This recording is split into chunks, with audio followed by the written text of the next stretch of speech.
Well, we're There we live go. now. We're live now.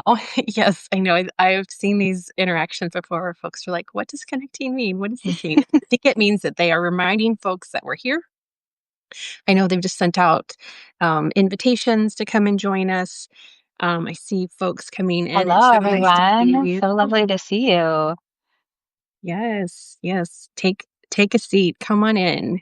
Um, I'm coming from Dallas right now, which is very hot and muggy, and River, I believe, is coming from we're in a similar climate. Tallahassee, Florida, which is also very hot and muggy. And we've had just like days and days of thunderstorms. Today's our first sunny day in a few days. So I'm really, that's uncharacteristic for Florida. So I'm very happy that it's sunny again today. We'll see how long it lasts.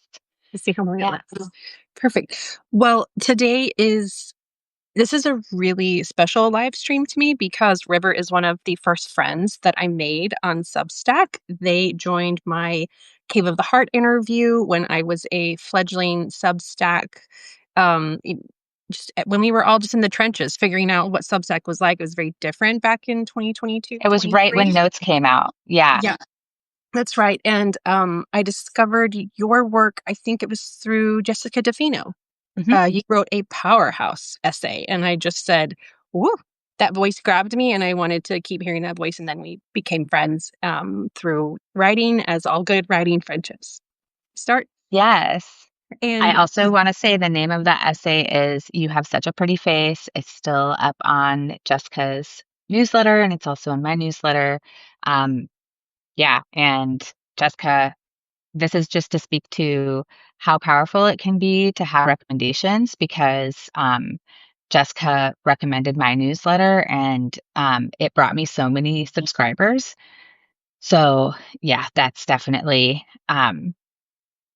part of the conversation of maintaining newsletters can be having uh like I don't want to say connections because there's a lot of baggage with that word, but just having relationships with other writers on the platform. yeah, yeah, definitely changed things for me as well as someone who had always worked in the background. It's good to be in the front, on the front lines with fellow writers holding hands. So, before we jump into like the topic of today, I want to make sure that is very clear. The main reason that we are talking today is because River's book is coming out next Monday, and I'm going to be holding my Tuesday. copy Tuesday. Tuesday, that's right. You're preparing Monday, and it's out Tuesday. Thanks. Yeah. So you can pre-order this now, and the whole point of us talking today is to get like behind the scenes of like the process of what it takes to write a book, a powerhouse book. I am a woefully slow reader, and one of the first things I told River was I know the power in just two sentences lined up, that like you dove so deeply into the research and the thought behind how you're weaving all these themes together. Today we're definitely gonna touch some on Hot Shot, but the point of us kind of gathering is number one, make sure if you can pre-order and support River, please do that. Um, as I'm sure if you've been in Substack for 5 seconds, you've heard that pre-orders make a huge difference for writers. Huge Um, difference. and and so that's sort of the overarching umbrella of celebration that their book is coming into the world. It has started to trickle through if you pre-ordered. And today we're going to kind of talk about and hear from River and get a lot of their wisdom around what did the process look like around book pitching, book publishing. They're very, very research intensive inside their book. And so that will necessarily be different. Oh, perfect. Thanks for sharing that link. There's a link in the comments. It will create a different publishing and writing and editing process, but that they were also publishing a newsletter at the same time. And so I want just to open up the conversation around that. I see folks coming in. It's so nice to see y'all this morning. Before we jump in, I'd love to just know who's here right now. Have you written a book before? Are you writing a newsletter now? Are you like, how do I do both? Like, where's everybody landing right now around book writing, book aspirations, newsletter, and that kind of conjunction. And if you're watching the replay, I'll be mindful of the comments later. So if you want to ask a question or share like where you were in the replay, please do that. So stop that. Yeah, so please just feel free to drop any questions in the comments at any point throughout the conversation, and we'll remind you any questions about the publishing process and also maintaining several things. Amanda is correct. I sold my book on proposal in 2019, in May of 2019, my book Hot Shot, and then I spent 6 years working on it. And that's okay if you can't stay too long. You can always come back to watch the replay. It's totally okay. No one's judging you. um, but it took 6 years to write, and through that time, I moved more than 6 times. Um, and um, there was it was I moved across internationally. COVID happened. There were a lot of ups and downs. And I also started a PhD program. So I was full time coursework. Thank you, Zoe. Full time coursework and teaching 2 classes a semester, 2 college level classes, maintaining my newsletter, and working on revisions, which required a very fast turnaround time. So I would turn in um, uh, a revision and then wait 4 months, 3 months and I never knew when I was going to get it back. Really, there was no heads up really until like 2 weeks before. And then I would get, excuse me, my revisions, and I would have to turn them in 6 weeks, 2 months, while working full time, basically. And so my strategy was to wake up at 5 a.m. every day. And basically, how I structured it was I would wake up at 5, and I knew that I have a finite amount of energy every day, right? We all have a finite amount of energy.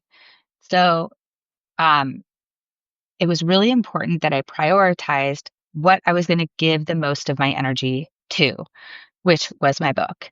So waking up at 5, working on my book, until I had to go teach or go to a class, which was usually around 11.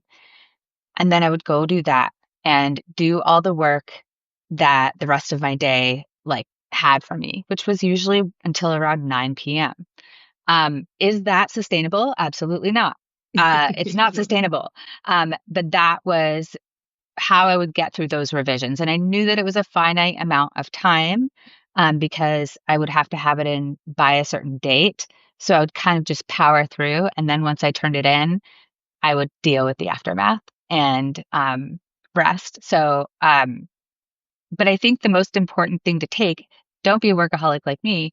Um, uh, don't take that much work on. It's not good for you, truthfully. But I think one of the most important things for me was that as a perfectionist, as somebody who really uh, has such a high bar for myself that it's always moving up, and that um, I want to put my best into everything I do. I had to let myself be bad at other things. So for me, being bad at something is actually still, I've learned, quite okay. It's adequate. And so for my coursework, my PhD coursework, was that as important to my lifelong trajectory as my book? Absolutely not. Absolutely not. Did I get straight A's in college? Yes. And I went to college later in life. Um, and I was obsessed with grades because I was from working class family, went to college later in life. I was like, I'm going to get, all A's. Then in my PhD coursework, grades don't matter that much in your PhD. And a lot of my professors, once I told them that I was working on a book that was already under contract at a publisher, they know that a book is incredibly important when it comes to the success of a writer, but also being on the job market, etc. So a lot of them were understanding. A few of them were definitely not understanding and would think that I was slacking off essentially. using this book as an excuse to not bring my best to class. And I just had to let that go. I had to let them think whatever they were going to think and turn in work that to me felt kind of mediocre and say, this is not my priority right now. My priority is to put my best into my book and also to make sure I can sleep and have some, semblance of a self-care practice. Yeah. So I really think, if you are somebody juggling multiple things, rate those things on a hierarchy of what is the most important to you to excel at, and then figure out what's what is okay, I just need to maintain this. And my newsletter was also something that at points I was like, I need to just like maintain this, and I can't be a perfectionist about this. So a lot of it was about like letting go of that perfectionism. Yeah. No, I really I really appreciate that because I think the thing that I think we oversimplify when we talk about writing a book is that it's just done, and then there's an editor, and they fix some typos, and then you move on with your life, and we never talk about, like, the layers of what you're managing at the same time, and that those create complexity, and to your point, like, it sounds like you were very mindful, and you brought that mindfulness into, like, what can I reasonably give, and what is actually my priority versus, like, the pressures from people outside. As you were talking, I was kind of curious about the were there any people who were, like, around you in the pitching process that, like, made a difference that helped that you feel like changed your trajectory to getting, um, your book sold? And same thing, like, inside your publishing team, like, what did that team actually look like? Were there people who supported what you were doing? You mentioned some of your professors, they got it. They were like, "This book is important." But, like, could you give us, like, an inside look for folks who haven't been professionally published? Who's on the inside, on your side, helping you? So that's going to be different for everyone. But for me, so actually, I finished my MFA program when I was 38 in 2018. And again, I started my undergrad when I was 32. So I had worked as a wildland firefighter um, for like until I was 30, and then uh, decided to go back to school because a lot of things happened in my life, and I was like, I want to be a writer. And someone actually asked, how did I discover I wanted to be a writer? I always knew I wanted to be a writer, but it took me a long time to figure out, um, to believe that that I should just try, that it was a possibility. But back to what you were saying, Amanda, um, I had written a novel in my MFA. I queried agents with that novel, and I spent almost a year querying agents. Um, and that involves writing a query letter, sending out the first two chapters. And that's a whole process that, yeah, it's very detailed. And I feel like I should write about that in my newsletter at some point. But uh, I got a lot of responses. I got a lot of agents that wanted to read the book that were really interested, but nobody wanted to represent me from that book. And that was a really heartbreaking process. It was very demoralizing. It was horrible because uh, I did my MFA at Syracuse, and one of my cohort mates sold their book around that time and got a two-book deal, and it was a lot of money. And um, Yeah. I was older, and I was just like, when is this going to happen for me? But there came a time where I was like, this isn't happening with this book. And actually, I've been working on this book for 5 years now, and I'm done. I feel like it's old, and uh, I don't know what I'm going to do next, but I'm just going to count this as a process of writing towards something. And so I had the paper final draft, and I literally recycled it and just threw it away. And then recycled all of the other drafts that I had, which were just each paper draft. I think there were like 7 of them. Um, and I had rewritten the book from first person to third person, like, I mean, just so much work. And then a year later, an agent contacted me because he had found, and yeah, I see someone saying no, which I get. I totally get. For me, I feel like throwing it away was really good for me Mm, because mm, what I was telling myself and I knew this at the time, I was telling myself that even though and also I have a draft of it on my computer. It was symbolic. And also like I was telling myself that um I trust myself, that the work that I put into that book was not wasted, that I had gone through all these processes of learning, um, and sharpening my skill as a writer and learning the craft. And then I felt like there was something more that was going to happen. So when my current agent found me, he found me through it was a really short memoir piece published in a really obscure creative writing online publication. I love that. I love that. And all these things kind of coalesced Yeah. to produce the idea for what became the proposal for this book. And I should mention that novel was kind of a fictionalized version of my life as a firefighter. Also, I had worked as a stripper, and that was in there. There was all this stuff that was kind of a fictionalized version of what ended up being the memoir pieces of this book.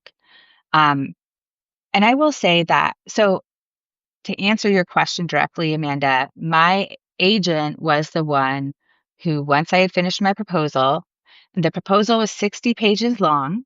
So, full chapter summaries, you're basically imagining that the Yeah. book exists. It's a really difficult thing to do. Um, but it's full chapter summaries, 3 full chapters, intro and 2 chapters, marketing stuff, all kinds of stuff. And my agent, he was like, here's what you need to do. And he looked over one draft and gave me some feedback, but I was pretty much doing that, on my own. Independently. Yeah. Yeah. And I will say that a lot of this process has been me doing things on my own. I have not had a steady mentor throughout this process. Um, I like have never um met my editor in person for my book, which Yeah. I will because I'm going to New York next week. But it was a lot of uh solitary work. And I feel like writing is a lot of solitary work. There are definitely people working behind the scenes at my publisher at Grove. Um, do I know what they're doing? Not really. I'm Mm, not tuned into that. And I think that it's different depending on your publisher, mm, how much communication there's going to be. It's different depending on your editor. And that's the thing about being a writer. Um, in our current publishing environment, is that no writer can tell you exactly what your experience is going to be because it's always going to be individual. It's going to be based on what's happening culturally.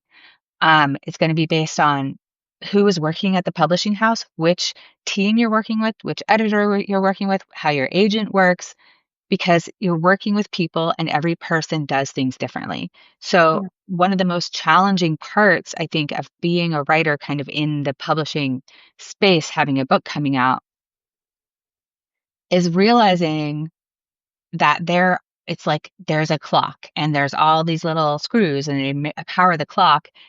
And then you're kind of standing outside, like looking at the clock. But your book is like in the clock.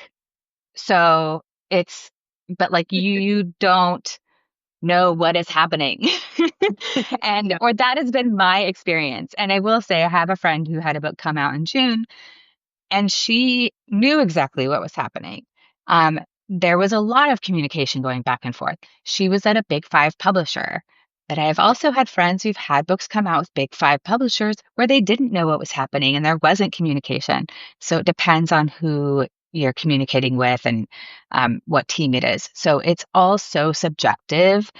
Yeah. And I think that that is a really difficult thing about being a writer who's publishing, especially if you have a book or multiple books.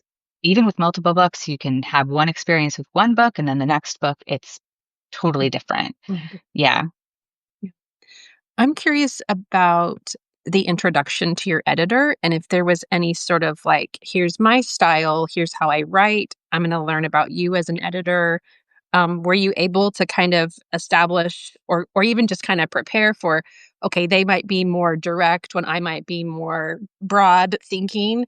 Um, And, like, do you have any advice for folks who are tuning in about, like, how to get the best foot forward? Because I feel like your editor becomes your voice too, at least that's my experience, and all my years of editing, I was very mindful that, like, this person's life is channeling and my voice is as an editor is channeling too, and so any thoughts there on, like, what your experience was like and how you can start off on a really good foot with your book? Yes.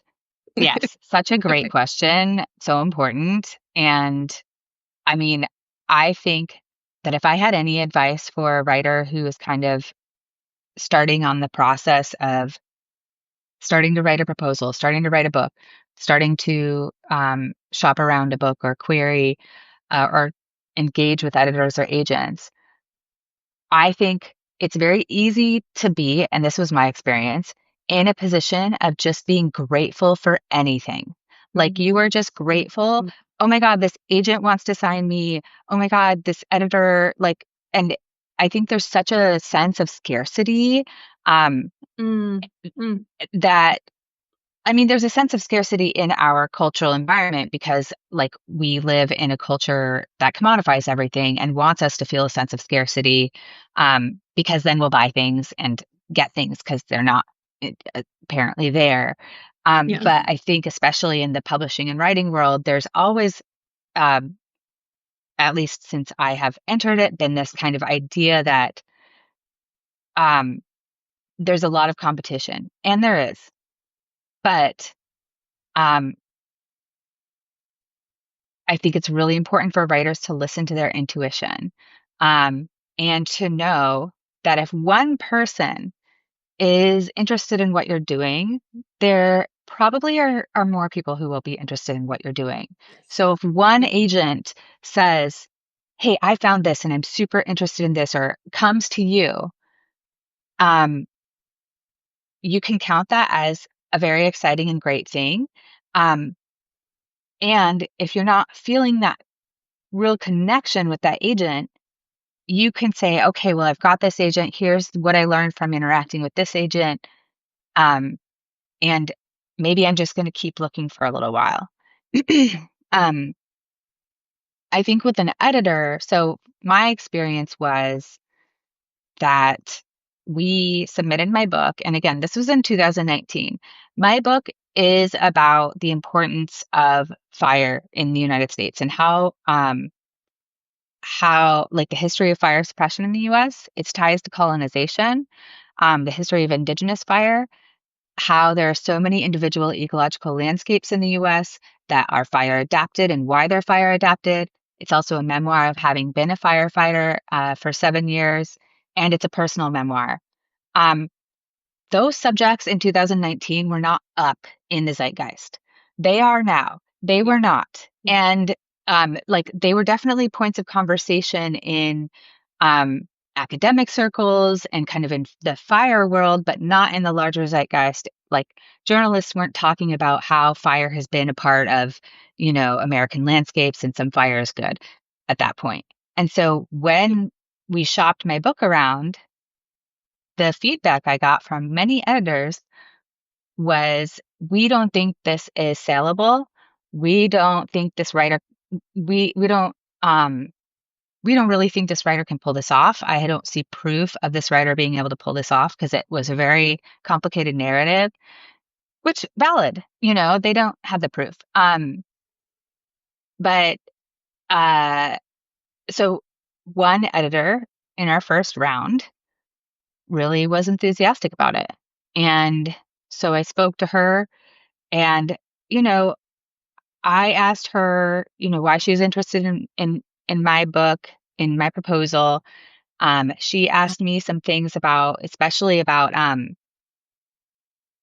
what I knew about my genre, and she was kind of vetting me to make sure, like, I had literally read every single wildfire memoir that I could find, which literally was like 30 books. There's so many, and uh, so I did know my genre, and I think that was is a really important thing to think about when you're speaking with editors and agents, is to really know your genre. Um, I am really glad that, I mean, it was a preempt. So essentially, what can happen when an agent shops around your book is that several editors might want it, and then there's like a bidding war, which is cool. Yeah. Or one editor really wants it and they will preempt. So basically, you have a certain amount of time to accept their offer, and then their offer expires. And that happened on my first round of submissions. So if I hadn't accepted that offer, the risk was that we could have a second round of submissions, no one could want it. Third, my book could maybe not sell. And I will say that even if I had thought my book might sell in those other rounds, I'm really a fan of my publisher, Grove Atlantic. They have a great history. It's a very literary publisher. It's a mid-sized publisher. Um, my advance was decent, and so I was happy to go with her. But I didn't know what questions to ask. So I would say my advice there is to ask how your editor works. Ask how long your editor takes to turn around things, typically. Ask to speak with people your editor has worked with. Um, Maybe a couple writers your editor has worked with.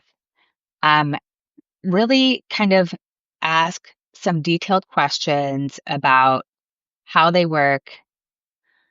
What specifically, this is something I didn't really ask because I didn't know, um, especially on proposal, but even with a full draft, is to ask, um, why are you taking on this book, and what do you see it becoming? Because the Mhm. editorial process, an editor has an idea of what they want that book to be at it as an end product, and sometimes that idea might not be in line with your idea.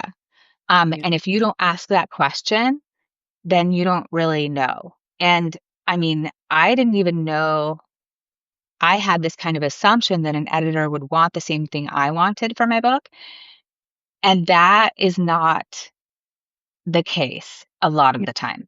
It doesn't mean that your editor wants your book to be like different, Yeah. subject matter, but I mean, just to be very specific, I think with my book in particular, my editor wanted some of the more personal material out so I would have more authority as a writer. And I know exactly why, Mhm. because when men write about these subjects, that authority is granted to them automatically. Um, but when uh, when folks who are not men write about male dominated subjects or subjects that are seen as masculine, even like hard sciences, you know, earth sciences, etc., firefighting, um,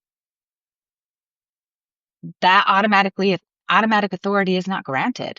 Mhm. And I will say that I understand why my editor wanted that, because even in some of the reviews of my book, which have been great, um, I can compare them to reviews of male writers, and there is more focus on kind of what I was doing personally. Even if the male writers have what they were doing personally in their book, their reviews are very focused on, like, there's an assumed um, uh, authority, Yeah. uh, no matter the experience level. So I will just say that. Sorry, got a little sidetracked there. No, no, no, this is great. This is great. I think the relationship with your editor and recognizing how much I think it's really important to know, like, how much creative control you're still going to have, and just being in sync with your editor will help a lot, and so I love the idea of talking to folks that they've already worked with and just making sure that, like, who you think you're perceiving is actually the person that others have experienced, because there is a point where, like, they are putting, especially if you're being traditionally published, they're focused on your book for sure. They want your book to succeed, they want it to do well, but they are also looking at the bottom line, and they're looking Mhm, at the market that they think it could go into, and mhm. so those power struggles, I think, just I love how you sort of set the tone of, like, trusting yourself at the very beginning of this, because if you know what your book needs to do, you might encounter an editor that tries to change your mind, and you have to know how to work with that and walk away from it, and so I just this is such a rich conversation. Um, I think I wanna kinda shift now to, okay, you've got all these dynamics, you've got these relationships you're managing, your book you're managing. Where does your newsletter, both your newsletters come into this? So, like, you mentioned that you were working, on your book in the morning before you went to class and taught classes and did all of your work on your PhD. Where did the why a newsletter now? Like, why didn't you just stop it? Can we talk a little bit about the space in which you were making for your newsletter and where it fell in your priorities, and what you were kind of thinking there? How'd that look? Yeah, and also I wanna say to everyone who's joined, please feel free to drop any questions you have in the comments. Yeah. Um, so the newsletter throughout the process, okay, so I started, my first newsletter, which was called Fires and is now called Wilderness, um, in May 2020. And then I started Gathering, which was initially called Gathering, went through many iterations, and is now, again, forever called Gathering, um, that in December 2020. So I've had both of those newsletters, um, for a long time. And, um, it has been a struggle, I'm not gonna lie. It's been a real struggle. I think especially because when I started Fires, now Wilderness, Substack paid attention to it and they, kind of featured it. Yeah. And I felt like that was also summer 2020 of when all the fires were happening. And I felt like that was a good direction to go. It was my knowledge base, it was the book I was working on. Um, and then I took a full time nanny job and I turned it in the draft of my book.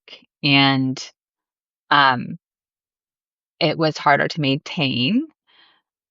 I also had applied for one of the little fellowships with Substack that they were giving out at the time, and they didn't, give me the fellowship, and so that was really challenging for me, um, just because I needed some sort of extrinsic encouragement, and I didn't necessarily have that. Um, so I started gathering in that winter, and gathering was kind of this space where I just shared. Nobody was reading it. Um, for like a year and a half. Nobody was really reading it. And I was just writing. And um, then I joined a writing group and we all had newsletters. And I will say that's very helpful. Joining a group of people, it was just five of us that had newsletters. Um, super, super helpful. There were times within the first couple of years of gathering that I was like, I don't think I can continue doing this. I don't have the time. I don't have the space. And the feedback I would get is just like, maintain it. Just like, post something whenever you can. Um, and then once I started the PhD program, it kind of went up and down because when I wasn't revising, then I would have more space and I would be able to put more time into the newsletter. And then I'd suddenly get a revision back and I wouldn't be able to maintain that. And that absolutely affected like my every time I was able to put more time into it, I would begin, you know, getting more engagement and Yeah. getting more subscribers, but then I wouldn't be able to maintain that. So then it's not that my subscriber count would like drop off, it would just stop growing. But I will say that um there are many subscribers that have stayed with me through this whole process, both paying and free subscribers who like have just been with me. And I think there's really something special about that. And I'm very glad that I didn't kind of just shut it down. And so I think, my experience with my newsletters has been very imperfect. And um, it maybe mimics just the way I am as somebody who has ADHD, who has autism, um, who could be classified as kind of a little bit of a workaholic. I'm always kind of taking on a little bit too much. Um, that's kind of my pattern. And so I think um, where I'm at right now is trying to see how I can create a supportive structure for my pattern in my newsletter, right? I think the most important thing with the newsletter is to tell your readers what is happening. And that's something that I kind of failed to do sometimes. And sometimes I would, be so scared of losing my readers that, or feel like I needed to give them more, that I would offer too much and I wouldn't be able to uphold my end of the deal. And I feel like that's probably, you know, I also think it's important to mention I don't live with a partner. I um, do not have money coming in from family. I do not have any financial support other than a PhD stipend, which is not very much, and some freelance things, which are also not very much. So I do think something that I do see and that I think people should take into account when they're committing to a newsletter is that, what support do I have? Um, how much time do I have? Uh, um, I don't think that a newsletter is something to do because you want to make money. That From the start, like yeah. Yeah, for me, and I noticed that a lot of people who make an income from their newsletter were supported by partners for a certain amount of time, or had some sort, like, got money from Substack or were brought into Substack, and no, like, that is not, I'm not just a fact of life, right? Um, so I think that's just important to mention that in order to have a newsletter that brings in an income, an actual income that's going to support you, that's a full-time job. It's a full-time job. It is a full-time job. And then once you create that, there's a lot of pressure to continue that. So I think if you're just starting out with a newsletter, to assess how much can I really give to this, and just start giving that, and don't begin by giving a whole lot more and then you're going to burn yourself out. Just start with maybe one post a week or one post every 2 weeks, and just start slowly kind of getting into a rhythm of it. And hold yourself back sometimes when you want to give way more to it, if you look into the future and you say, this is not going to be sustainable for me. Because if you want to actually build something like a container, something supportive for yourself and your readers, um, then I do think that consistency is more important than volume. Mhm. Yeah, for sure. Um, I'm curious about, so you said something a little bit earlier about how you could sort of tell the difference in interaction on the pieces you were able to, like, more deeply dive into. What kind of data point was that for you, or in all the things that you're managing?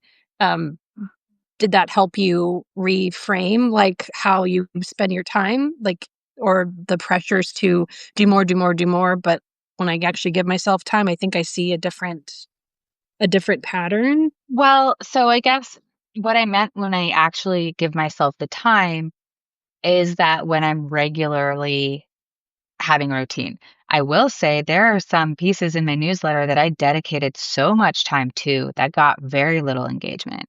Mhm. And I think that actually, I'll just say data points have proven that my readers really like it when I just write off the cuff. they they're not like, and I don't know if they like it. I think that there's just such a volume of information coming in at us all the time, um, that it is really hard because the pieces that didn't do as well, um, were like deep dives into essays, deep dives into literature, really well researched and like essays I worked on for a long time. Um, and some comments on those were, I don't have time for this, but I'm going to come back later because I really want to read this. And I think that that's just kind of where we're at as a culture. It's, it is also like part of what Substack is. It is an online platform, and our brains, when we are online, especially if we're on our phone, they're not in a mode of, I want to pay attention to one thing for a long time. The way that our phones work and all of our apps and social media is that when we are looking at our phones, unless there's something actively happening, like a discussion, words on a page, it's going to be really hard for our brains to pay attention to that. And I actually, sometimes I will print out uh, pieces because then it's easier for me to read them. Um, but you can't expect everyone to do that. So I will say that um, it's not, at least it has proven for me to not be about the amount of time I'm putting into the actual post. It is me putting a consistent amount of time into the newsletter itself, like for a consistent amount of time. And, when I would do that for a month, even just for a month, I would see engagement go up and see subscriber rates go up. Um, and then it would be really hard to have to like, oh gosh, I have this other thing happening and I have to do this. And then kind of see it kind of dip down again. So Yeah. Yeah. Well, I'm just I'm sort of feeling like compulsed. Like I want to understand how your brain was working when you were like deep diving into research and writing a book. And like, how did you manage the shift into now I'm writing an essay or an off the cuff piece that's going to go to a certain segment of readers that I'm kind of learning about in this newsletter space? Was there a shift? I feel like there probably was. At least I feel that when I shift between creative projects and like, what did you observe about yourself in those two different writing modes? And what do you think anybody who's tuning in, what can they take from that to like to thrive in that or at least make it through or know when it's time to pause because it's too much of a shift. so do you mean like on a daily basis or over long term? I feel like daily might be more helpful to just think Yeah. like, how do we shift that gear in real life? So it's a challenge, especially if you are neurodiverse.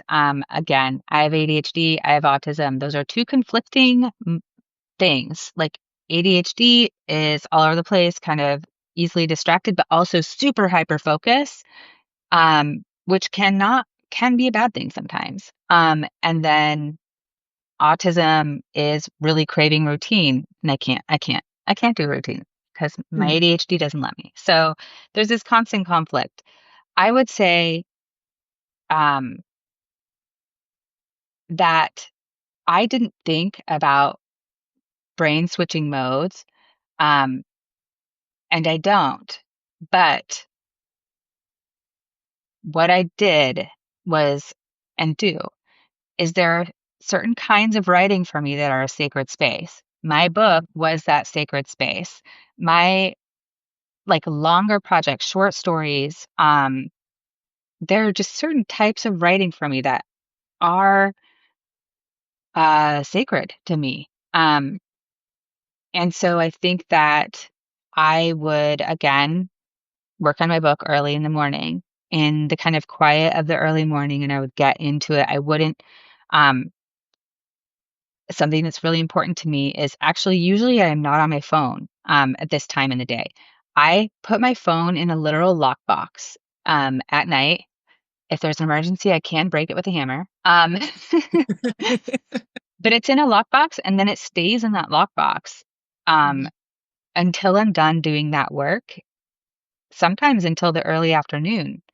Um, and so I think that that's really important, because once we pick up our phones, once we're online, um, it can be really hard to focus on a big project. And that's the thing is that with my book, there was so much research. I don't know where it is, it's somewhere around here, a stack of note cards like this big that was each scene in my book broken down. Um, I had to memorize my entire book in order to do the last couple, especially revisions, properly. Um, and in order to do something like that, there has to be a space in your day where you are not distracted, where you are not picking up your phone, where no notifications are going off. Even if that's just an hour or a half an hour, there has to be a time where you are devoting something to that. And I know that's especially hard for people with kids, especially if you have kids, especially if you don't have a partner helping you. Um, but I do have I don't know if it's a privilege or not, but I do not have children. And so I am able to just kind of go into it. So that's, uh, I guess, to answer the back half of that question, which is how, like, switching modes, I would be in that hyper focus and let myself get in that hyper focus. And then when I was done, I'd get my phone, look at my phone, check social media, check email, do some of the mundane email answering tasks, do some of that. And then usually what I do, again, because I can't have like a solid routine, um, unfortunately. And so like scheduling things out calendar wise doesn't work for me. Like this is what I do and then this in a certain order. So each day I have a list. And so each night I make the list that I everything I'm planning to do the next day, and sometimes things from like if I my list for tomorrow, some things that I plan to do today will end up on tomorrow's list because they'll fall off. And then if stuff keeps falling off, I just take it off the list because I'm not going to do it. And um and I put the most important thing at the top of the list, and then I have it is ranked in a hierarchy so I can make sure I do the most important things. Um And that is kind of how I switch modes, is I have those things and I look at that list each morning and okay, there's the most important thing. Sometimes I just look at the most important thing and that is what I do.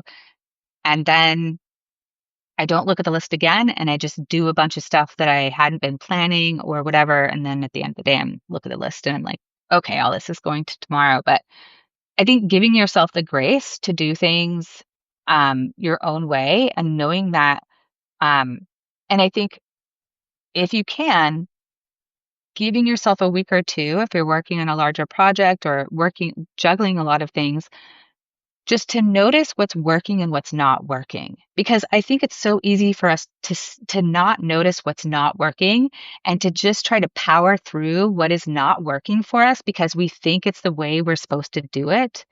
And to really just notice, like, oh, I keep planning to do this thing at this time and I keep not doing it. And then I'm beating myself up about it. And then it goes into this thing and it like throws me off for my whole day. If that happens more than a few times, do you want to do that thing that way? Do you want to do that thing? Like if there are things going off the rails, over and over again, let yourself rethink, like, is this working for me? And I think that kind of is the best advice I can give because what works for me is not going to work for other people.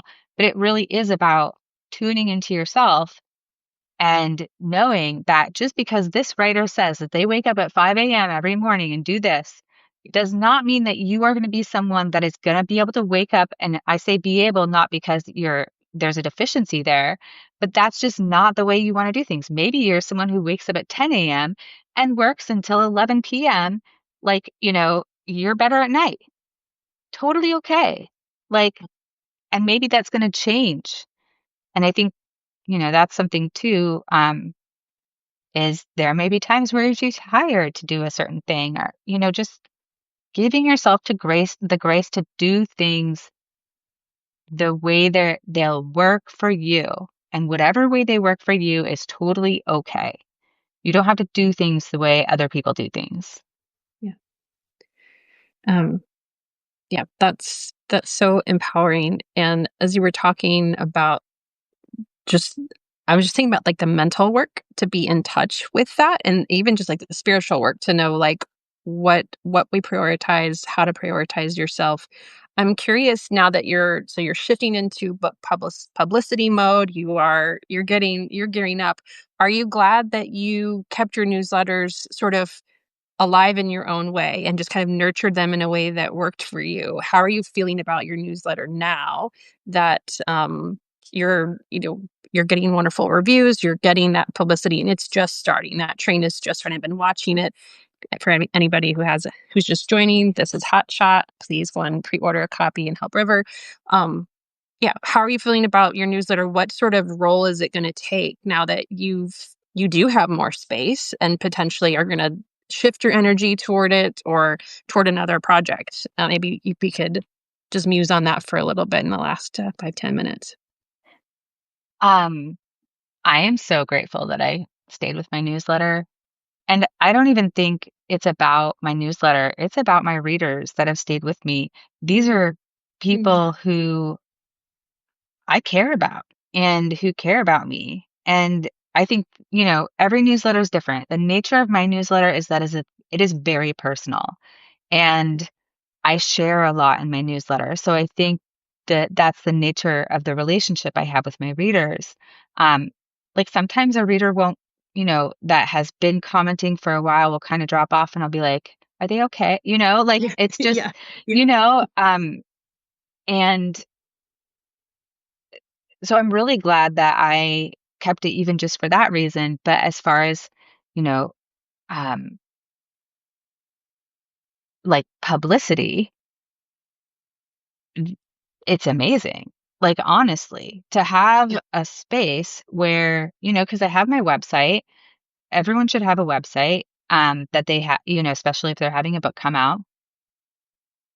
But to have a space where I can engage with people who find me through my book in a, like, especially because my book's a memoir, in a way that feels almost like it's going against the superficial engagement that our culture promotes.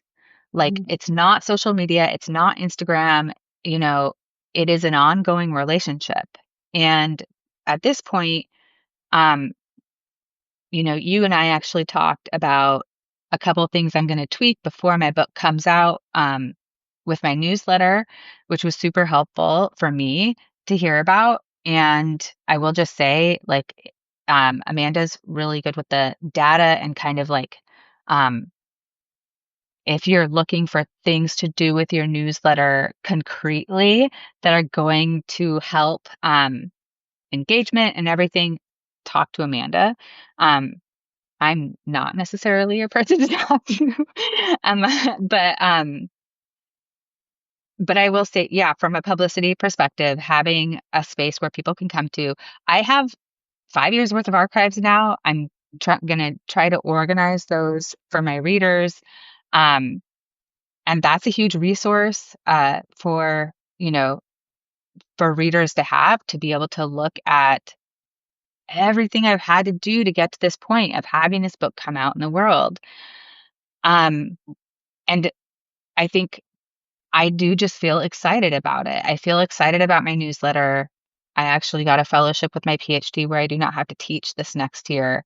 Um, and there are going to be demands on my time. I'm going on the job market, et cetera, but there's going to be a little bit more space to put into the newsletter. But I think, I feel excited about it. And I also feel the need to be very intentional about, um, how I kind of set the runway for myself, as a writer, to make sure I don't give myself too much or give the reader. And I think what I know now is that I really need to telegraph to my readers in every way possible, this is what this is. This is what we're here for.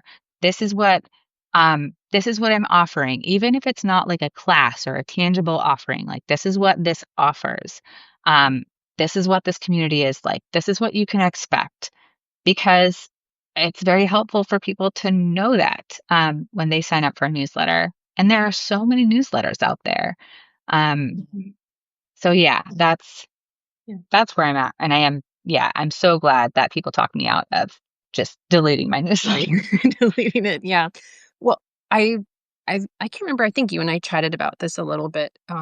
There's a real, like sort of vortex of power when an author's first book comes out because you're so fresh in the minds of the readers that are gonna be drawn to this particular body of work. The nature of who I know you are behind the scenes, that you are just this powerhouse voice every time you show up on the page, your newsletter is the best way for them to go, "Whoa, this is someone beyond even just this book I just read. I'm just curious what they're gonna create next. I just wanna know because, you know, I just feel like the experience I've had on Substack is that I get empowered through osmosis. Like, I get empowered by reading what you're pulling out, what you show up one day and you're like, "Hey, folks, here it is, like, my book's coming," and I go, "Whoa, like, this person has affected my life, inspired me in my writing world, and I just wanna go on the journey with you," and that honestly is, I think that I would say, like, that's one of the best reasons to not shut it down completely is because you are going to create more. I already know you have more books in you. I know you have more essays that are going to just grip people, and we're gonna see that, but it's not this is not just like creativity is not linear. I just don't think publishing a newsletter in a good way is behind the scenes a linear process. It might look organized. Some folks that have tons of publishing resources to make it look linear, but like the Mhm. behind the scenes sort of work, I do think that readers are hungry for that, and they're going to get a taste of that authenticity inside your book, and then that curiosity of, well, what is River doing next? It's great to have a newsletter where they can come in and see what you're cultivating. So, um, Thank you. Yeah, yeah, I do. I want to say uh, w- two things. One thing is that a lot of newsletter writers have help, literal editorial help. And I'm not one of those people. Hopefully someday I will be because that would be awesome. But I think if you're a smaller newsletter starting out or have been around for a long time, please keep that in mind that especially the larger newsletters you see, they have people working behind the scenes doing things for them a lot of the time. And, and as they should, you need to. So just keep that in mind. And I think the other thing, when you said that the way you feel is that it can be a kind of osmosis on Substack, I think one of the real risks of Substack and social media in particular is that we kind of have two choices. We can see other people's works and successes as inspiration, or we can see them as a point of comparison to make ourselves feel bad about ourselves. And I think it's really important that when we're engaging here, we notice when it starts to go to that dark side of comparison and shutting down. And just knowing that you're going at your own pace, you're doing what you're doing, that your voice individually is important and unique. Everyone's voice is unique, and that you do have something to offer. And so I think I find a lot of inspiration in people's successes and what they're doing. It's taken a lot of personal work for me to not fall into that comparison trap, which I sometimes still do. So I think that's an important point I want to make is especially with the so many posts about here's how to grow your Substack quickly and all of that. yeah, And I honestly, I think what you share is so important because it's not in that like, the only thing that's important is growing your Substack, and here are 5 things you can do to do it. Those 5 things aren't gonna work for most people. So, yeah. Yeah, I definitely think there's wisdom to knowing, like, what are the barriers to readers jumping in to what you're sharing. Like, there are clearly things that just make it hard, but, like, ultimately, the magic is in you, the formula is in you, the strategy's you, and the more you can let that come forward and really trust it and be okay with with the experimenting, um, you're gonna find you're gonna find what you're supposed to publish, and I think that the book writing process is probably kind of parallel with that, that, like, you went through multiple drafts to get to the book that was finally published, and none of that time was wasted, and so if you're maybe we could, can open to just a couple of questions, like, do you have any questions around, like, how do you know to keep persevering? Like, how do you know to keep going, on a book or on a newsletter or, um yeah, let's just open it to questions in the last 5 or 10 minutes. We've gone a little long, but I just love chatting with you, and I love hearing from you and getting, your wisdom on this. So, um, yeah, I'm gonna get a drink too. Any questions for River or for me about, um, yeah, just navigating this intersection of book, newsletter, and pause.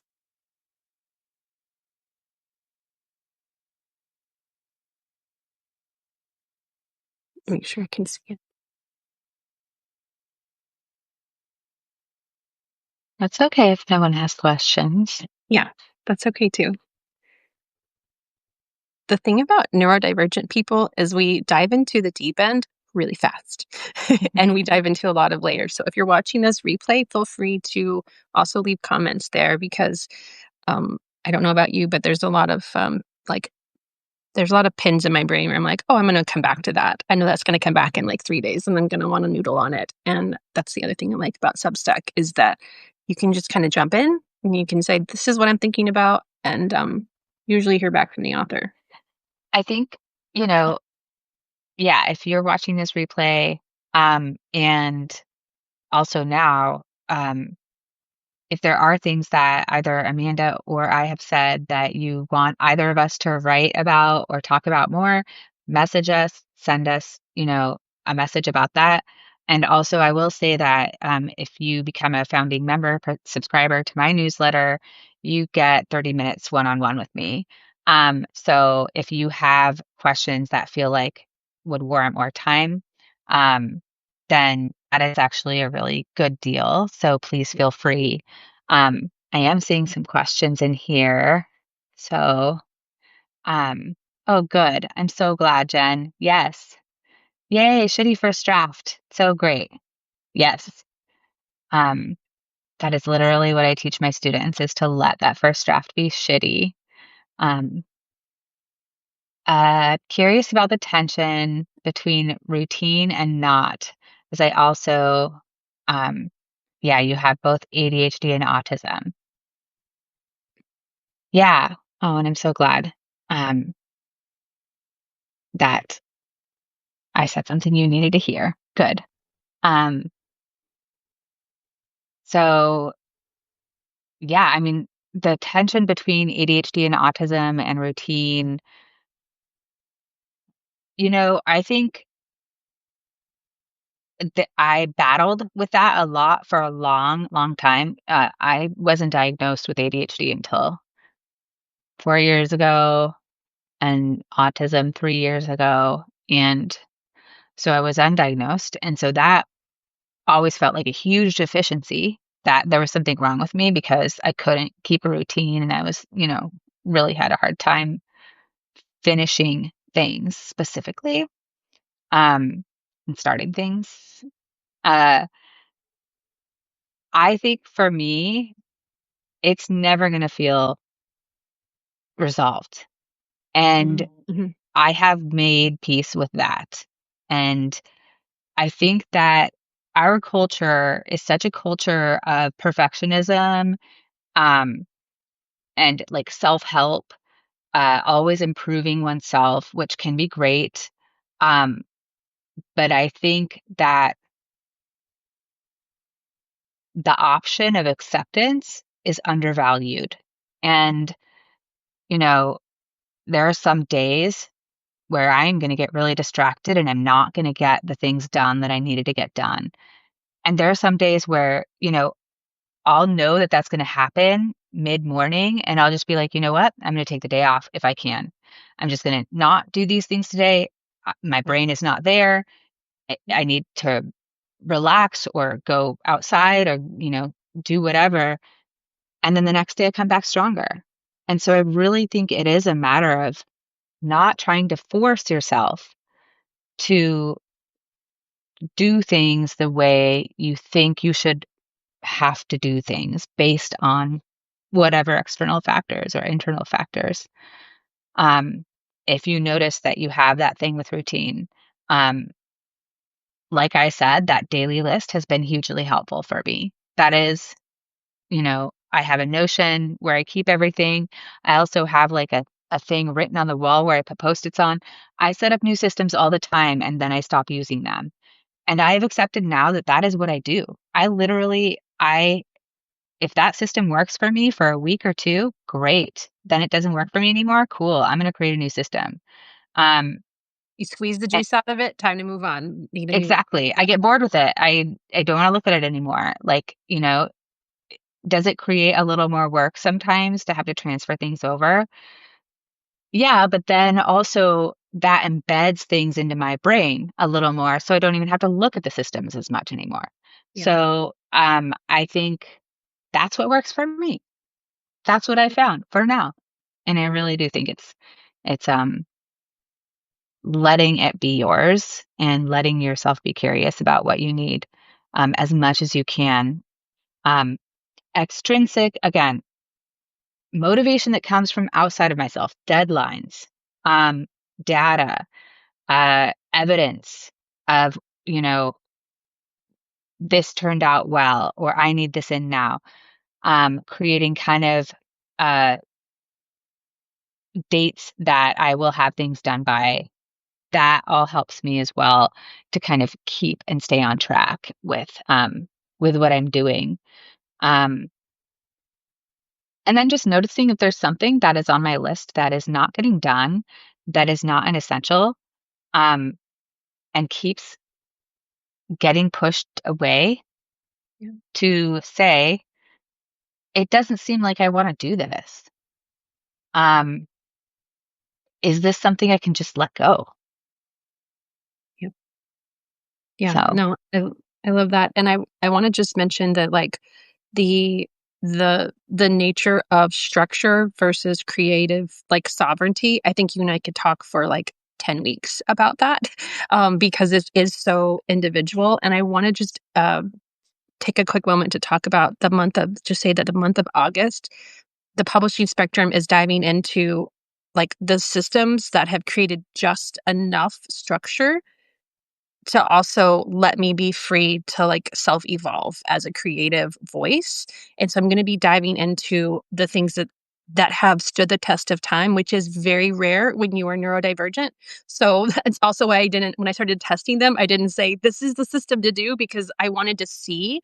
And so we're going to be diving into things that you can try on. And if anybody's been reading my newsletter for a while, I'm very big on like you try this on and see how it works and then you tweak it. And so I just want to say that like there is a way to publish your newsletter where you learn how to be at peace with the tension of what you need creatively, what you need structurally, and what I don't think either one of us cultivate a place in our newsletter where like it's my way or the highway. It's just that's just not how we're wired, and that's not where we thrive. And so I just wanted to just mention that the nature of your structure will look individual, but I'm also sharing resources this month to do that. Okay, thanks so much for letting me share that really quick. of Um, course.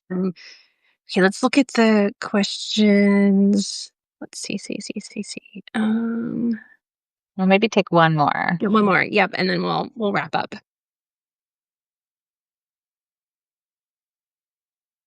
I'm so glad hearing from the folks who are saying thank you for the ADHD and neurodivergence. I'm so glad I can help validate some of Yeah. your struggles, because it can be a real struggle to be a neurodivergent person in our culture. It's really, really hard. There's a lot of internalized shame around that. So as much as you can let that go.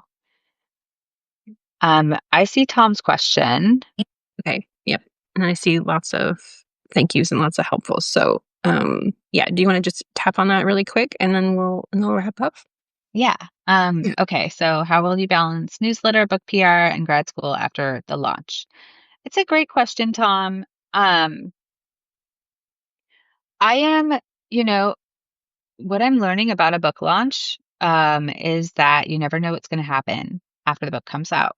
It's I actually was talking to my therapist about this yesterday, and I said, "It feels like, um, when the book comes out, there's like a hurricane, and I just, like, throw the book into the hurricane, and it does what it's gonna do."